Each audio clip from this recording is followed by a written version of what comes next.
Her speech. Good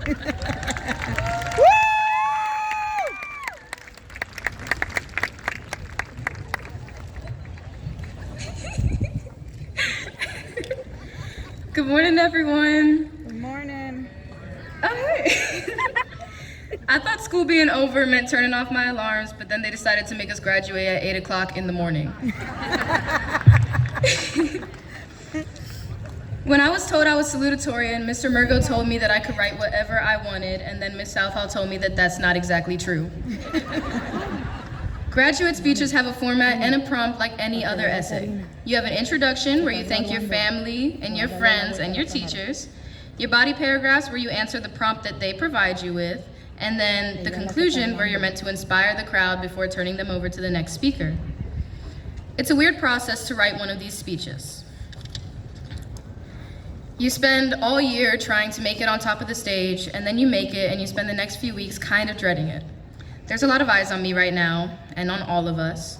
There's 500 students, and then 8 guests per student, and then faculty and staff. That's over 5,500 people.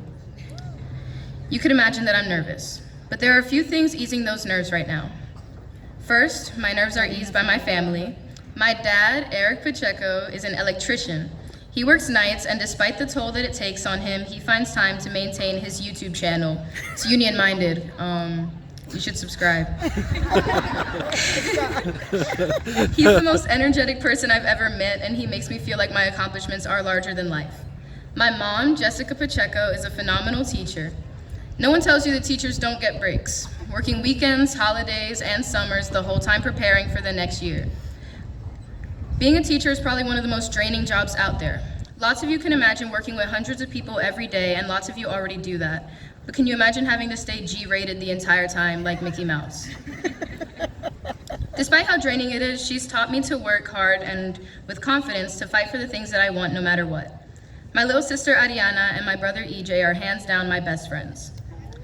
And finally, my abuela, who's the sweetest, most beautiful soul you'll ever meet. Being with her makes me feel more at home than I ever thought possible, and I love her more than words can express. I have a big family, and if I went down the list describing everyone, we'd be here until college graduation. So I'll just say that if I didn't have the relationship I have with them, life would be so dull. Thank you all for always supporting me. Hi. My nerves are eased by the friends that I've made in and out of school. In 4 years, I've gotten to know so many amazing people. I genuinely love Brook Point High School. My friends show me more love and support than I know what to do with. And finally, my teachers and counselor, thank you so much, Mr. McCarthy. I love my teachers. Everyone has different teaching styles, and having 8 different classes every day helps you figure out which styles work best for you and which have you going home and relearning everything. My first teachers here were Mrs. Socoli and Mr. Dodges, and I can honestly say that they got me out of my shell effortlessly. After all that being said, the biggest thing easing my nerves right now is that most of you are tuning me out. A lot of people mention quotes in speeches, famous words that inspire people to work hard and to push themselves. The quote I'll mention is, "The best time to plant a tree was 10 years ago, and the second best time is now." This quote is meant to encourage people to work towards things, and I think it's an amazing message to send. However, the first part of the quote is what I disagree with. The best time to plant a tree was 10 years ago.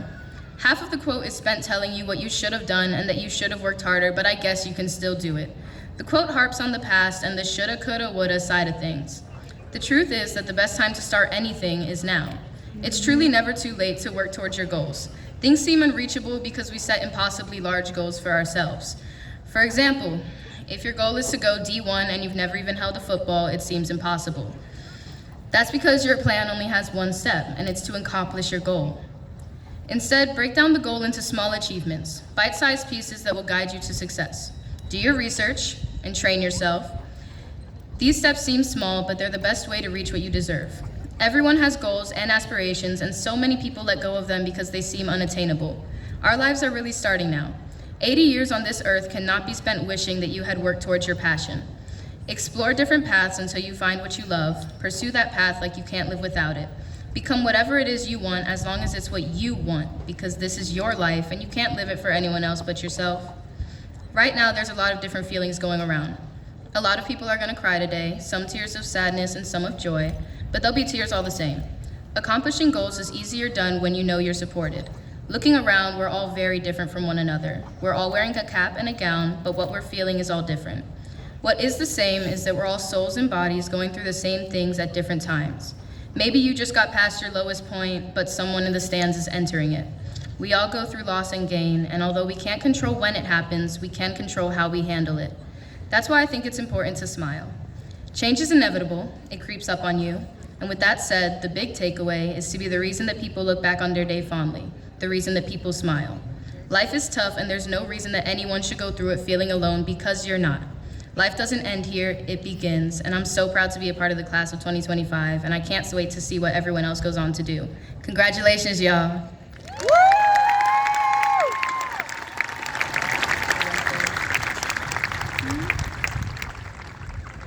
The next speaker is our valedictorian, Olivia Holder.